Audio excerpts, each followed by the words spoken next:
வணக்கம் தமிழ் உறவுகளே. நான் உங்களிடமிருந்து இன்றைக்கு சந்திக்க போகின்ற சந்திப்பு இதுவரை காலம் இருந்த சந்திப்பில் இருந்து இது சற்று வேறுபட்ட விடயம்.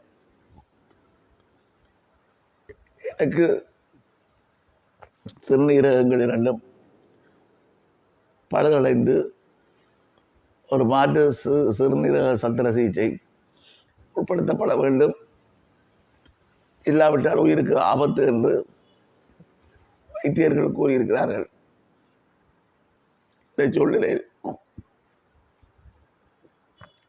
இந்த வைத்திய சத்திர சிகிச்சைக்கு இணைய வைத்திய செலவுகளுக்குமாக சுமார் இதுவரை 19 லட்சம் ரூபாய் பணம் செலவாக இருக்கின்றது.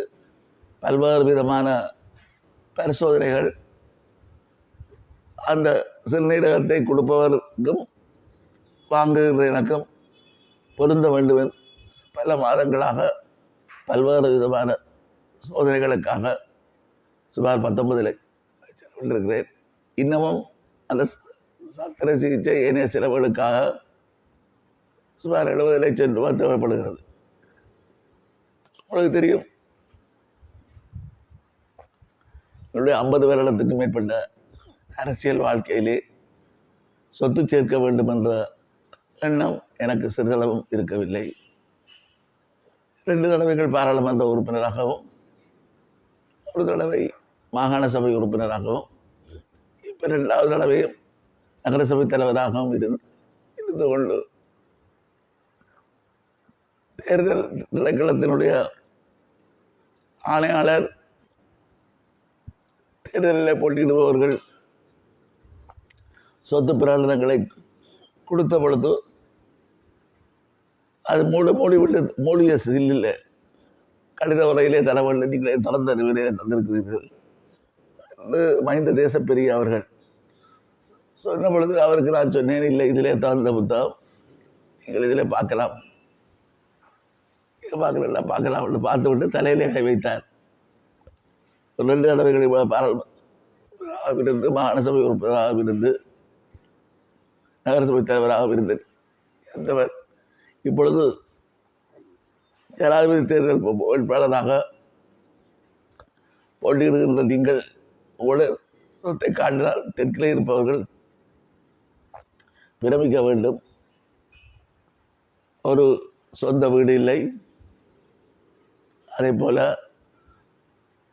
சொந்த வாகனம் இல்லை, எந்த விதமான சொத்துக்களும் இல்லாத ஒரு சூழ்நிலையிலே மக்களுக்காக சேவையாற்றுகின்றீர்கள் என்று குறிப்பிட்டதை நான் இங்கு சொல்ல வேண்டியிருந்தது.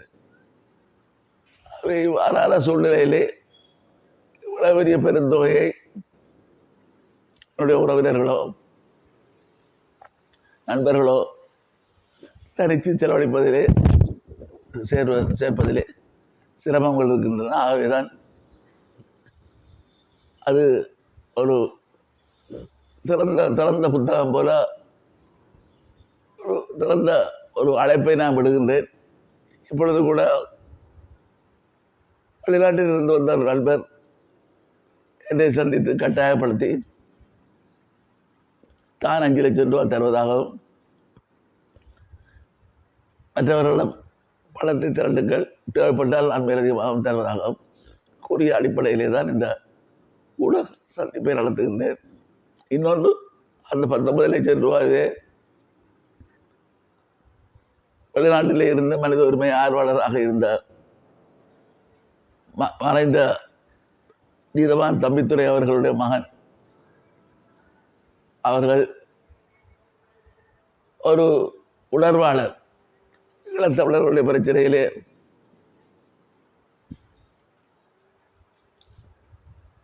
சிறு வயதிலேயே தியாகி சிவகுமாருடைய சிலையை திறந்து வைத்தவர், சிறையில் எல்லாம் இருந்தவர், பின்னர் வெளிநாட்டுக்கு தப்பிச் சென்றுதான் அவர்களுக்கு சட்டத்தரணியாக வந்து செய்தவர்.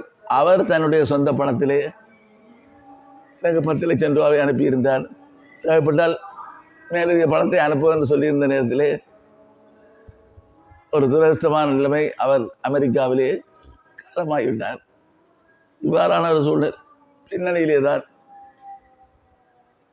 இந்த பணத்தை அவரே சொல்லியிருந்தால் தேவைப்பட்டால் அரைவாசி பணத்தை நான் தருகிறேன், மீதியை நான் பொறுப்படுத்தி திரட்டி தருகிறேன், நீங்கள் கூச்சப்பட வேண்டாம், இதிலே ஒளிமறைவுக்கு இடமில்லை, இது உயிர் முக்கியமானது, நீங்கள் இதை காலத்தை கடந்து கொண்டு சென்றால் உயிருக்கு ஆபத்தாக இருக்கும், உங்களை போன்றவர்களுடைய பங்களிப்பு மிகவும் பெருமதியானது. இப்பொழுது கூட இந்த ஆண்டு வட்டுக்கோட்டை தீர்மானம் எடுக்கப்பட்டு 50 வருடங்கள் நினைவு கூறப்படுகின்ற நேரத்திலே அந்த வட்டுக்கோட்டை தீர்மான மாநாட்டிலே கலந்து கொண்டவர் என்ற வகையிலே 50 வருடத்துக்கு முன்னர் 1976ஆம் ஆண்டு மே மாதம் 14ஆம் தேதி அதிலே ஒரு பேராளராக 150 பேராளர்களே ஒருவராக கலந்து கொள்ளவர் என்ற வகை மிகச் சொற்பாளர்கள்தான் அவர்கள் இன்னமும் அரசியலில் இருந்து கொண்டிருக்கிறார்கள். அந்த வகையிலே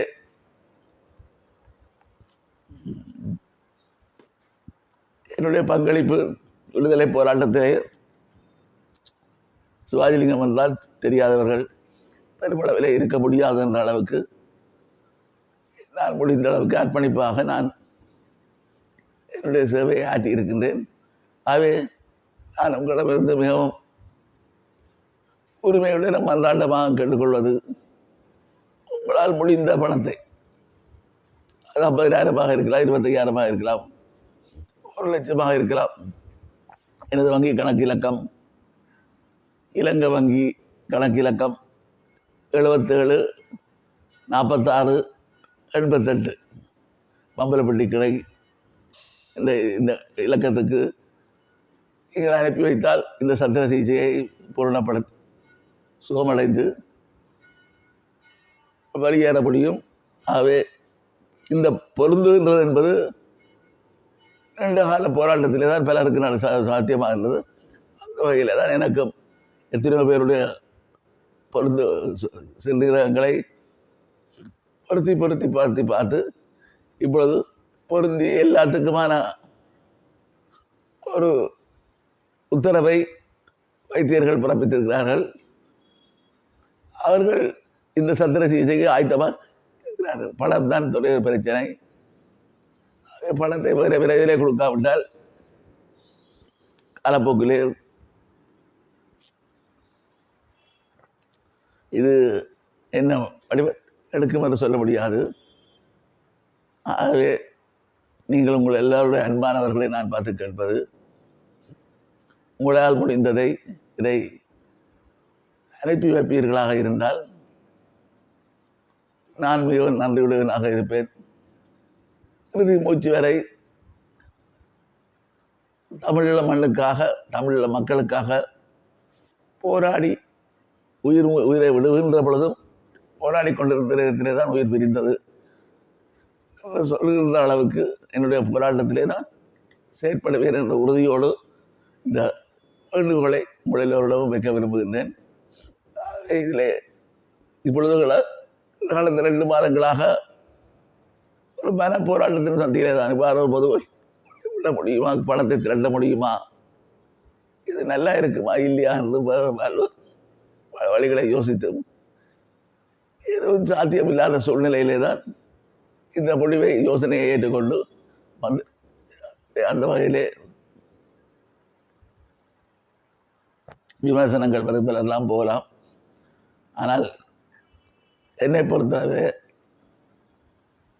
என்னுடைய உயிர் மிஞ்சி இருப்பதே இனத்துடைய விடுதலை போராட்டத்துக்கு தான். எனக்கு வேறு எந்த விதமான நிகழ்ச்சி நிரலவில்லை. ஆகவே அதற்கு உங்களுடைய ஆதரவையும் பொன்னான பங்களிப்பையும் ஆவலோடு எதிர்பார்த்து காத்திருக்கின்றேன். நன்றி, வணக்கம்.